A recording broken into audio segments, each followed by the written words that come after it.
అదరగొట్టే కారం రంగు రుచి ఆచి కారం పొడి వరకు మేమందరం ఒకటే మాట చెప్తున్నాం. మేము 17 మెడికల్ కాలేజీలు మంజూరు చేశాము. 5 మెడికల్ కాలేజీలు మేము పూర్తి చేశాము. 5 కాదు 7 పూర్తి చేసి 5 క్లాసులు మొదలుపెట్టి మరొక 2 క్లాసులు మొదలు పెట్టడానికి అనుగుణంగా మీ చేతిలో పెట్టాము. మరొక 3 కొద్దిగా కష్టపడితే అవి కూడా క్లాసులు మొదలుపెట్టే అవకాశం ఉంటుంది. ఇంకొక 7 అంటే 25, 26కు మరొక 7 సిద్ధం చేసుకోవాలా. ఆ రకమైనటువంటి ఒక టైం ఫ్రేమ్ పెట్టుకొని ఫైనాన్షియల్ క్లోజర్ చేసి ప్రజలకు మంచి జరగాలని, పేదలకి నాణ్యమైనటువంటి వైద్యం అందివ్వాలని, క్వాలిటీ మెడికల్ ఎడ్యుకేషన్ ఇవ్వాలని, ప్రతి పేదవాడు కూడా డాక్టర్ కావాలి అన్నటువంటి కలలను నెరవేర్చాలని జగన్మోహన్ రెడ్డి గారు యాక్షన్ తీసుకున్నారని మనము వదలగొడతాం. మరి ప్రభుత్వం వారు ఏం చెప్తున్నారు?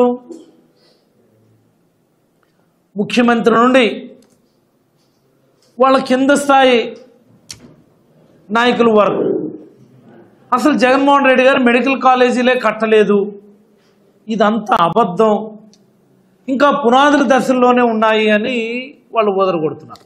నేనేం అబద్ధం చెప్పను. మీరు సత్యకుమార్ యాదవ్ గారి స్టేట్మెంట్స్ తీసుకోండి. ప్రభుత్వం తరఫున హెల్త్ మినిస్టర్గా, వాళ్ళ హోమ్ మినిస్టర్ అయితే ఒకరోజు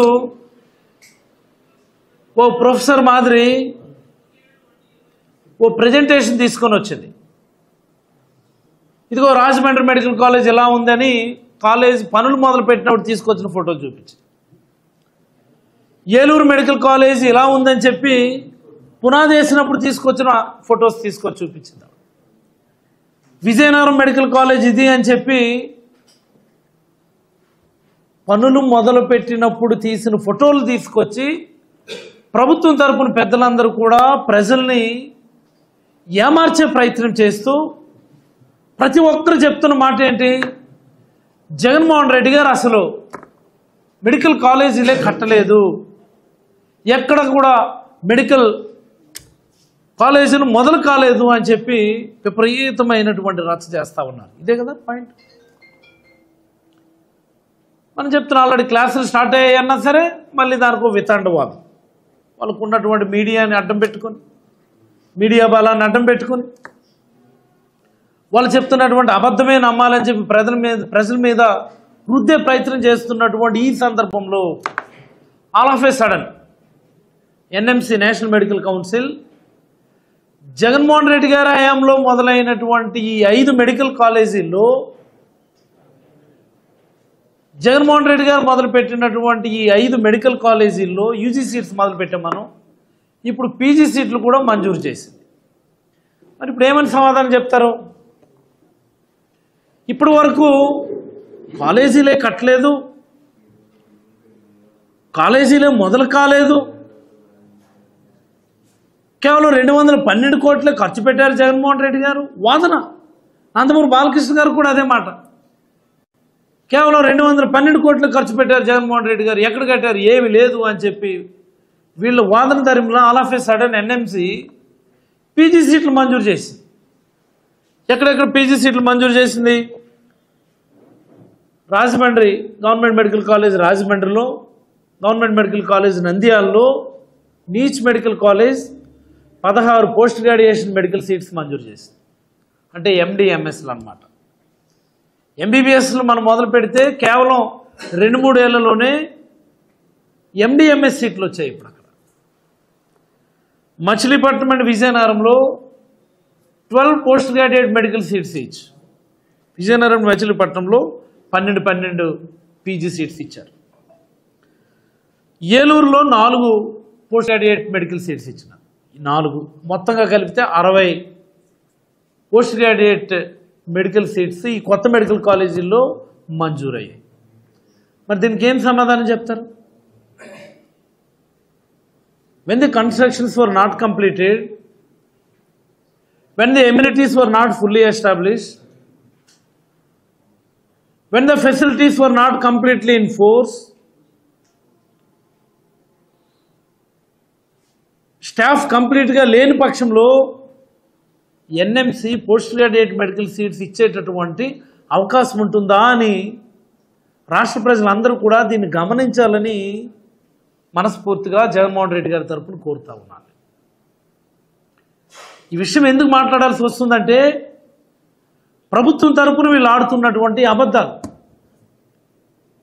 కేవలం జగన్మోహన్ రెడ్డి గారికి క్రెడిట్ వస్తుంది. ఈ మెడికల్ కాలేజీలు చూస్తే జగన్మోహన్ రెడ్డి గారి ఫేసే గుర్తొస్తుంది.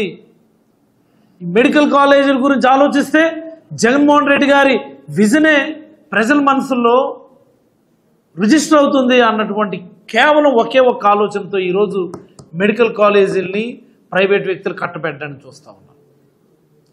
ప్రైవేట్ వ్యక్తులకి కట్టబెట్టడమే కాకుండా ఇదే మంచి విధానం అని చెప్పి అడ్డగోలుగా వాదిస్తూ ఉన్నారు. ఇది చాలా తప్పుడు విధానమే, చాలా తప్పుడు విధానమే. దేశంలో ఎక్కడా కూడా ఈ రకమైనటువంటి పరిస్థితులు ఎక్కడా లేవు. ఓ పక్క నుంచేమో డబ్బులు లేవంటారు, బడ్జెట్ సపోర్ట్ చేయడం లేదంటున్నారు, రకరకాల బడ్జెట్ లెక్కలు చెప్తున్నారు. మరో పక్క నుంచేమో నేను సంపద సృష్టిస్తున్నాను, నేను సృష్టించిన సంపదే ఈరోజు ప్రజలకు పంచుతున్నాను అని చెప్పి చంద్రబాబు గారు మాట్లాడుతున్నారు. మరో పక్కన చూస్తే ఆదాయాలు రావాల్సినటువంటి చోట, గవర్నమెంట్కి రెవెన్యూ రావాల్సినటువంటి చోట కాంప్రమైజ్ అవుతున్నారు, అమ్ముడుపోతున్నారు. ప్రైవేట్ వ్యక్తులకు పూర్తిగా అమ్ముడుపోయి వాళ్ళకి పప్పు బెల్లాలాగా దారాదత్తం చేసేస్తున్నారు. లుల్లు మాల్కి, ప్రైవేట్ షాపింగ్ మాల్కి ఎక్కడైనా గవర్నమెంట్ ఫ్రీగా భూములు ఇస్తుందా? ఇది ఎక్కడైనా ఉన్నదా? ఆ భూములు అమ్మితే సుమారుగా 1000-1500 కోట్లకి వెళ్తాయి. మీరేమో ఫ్రీగా ఇచ్చేస్తారు. విజయవాడలో లుల్లు మాల్కి సుమారుగా ఒక 400-600 కోట్ల విలువగల భూముల్ని ఫ్రీగా ఇచ్చి షాపింగ్ మాల్ ఫ్రీగా ఇవ్వడం ఏంటి? షాపింగ్ మాల్ అదేమన్నా ఒక పెద్ద ఎకోసిస్టమ్ క్రియేట్ చేస్తుందా? లక్షల జీతాలు ఇచ్చేటటువంటి ఉద్యోగాలు క్రియేట్ చేస్తుందా? సేల్స్మెన్ ఉద్యోగాలు ఇస్తుంది? ఏంటది నాకు అర్థం కాదు. మరి ఎక్కడ షాపింగ్ మాల్స్ ఎవరు పెట్టుకోవడం లేదా? భూములు కొనుక్కోనో, భూములు లూజుకి తీసుకోనో షాపింగ్ మాల్స్ ఎక్కడ లేవా? కన్వెన్షన్ సెంటర్స్ లేవా? అది ఒక పెద్ద ఆర్గనైజేషన్.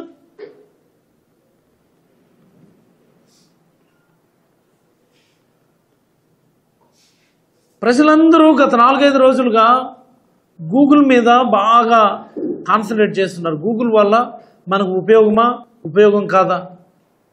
గూగుల్ వల్ల ఎన్ని ఉద్యోగాలు వస్తాయి, ఎన్ని ఉద్యోగాలు రావు? గూగుల్ వల్ల ఎన్విరాన్మెంటల్ ఇంపాక్ట్ ఎంత ఉంటుంది? ఎలక్ట్రిసిటీ, వాటర్, టెంపరేచర్, వీటన్నిటి మీద ఎన్విరాన్మెంటల్ ఇంపాక్ట్ ఎంత ఉంటుంది? డైరెక్ట్గా ఎన్ని జాబ్స్ క్రియేట్ చేస్తుంది, ఇండైరెక్ట్గా ఎన్ని జాబ్స్ క్రియేట్ చేస్తుంది, అసలు స్టేట్ గవర్నమెంట్ వాళ్ళకి ఇన్సెంటివ్స్ ఎంత ఇస్తుంది అన్నటువంటి దాని మీద చర్చ జరుగుతుంది.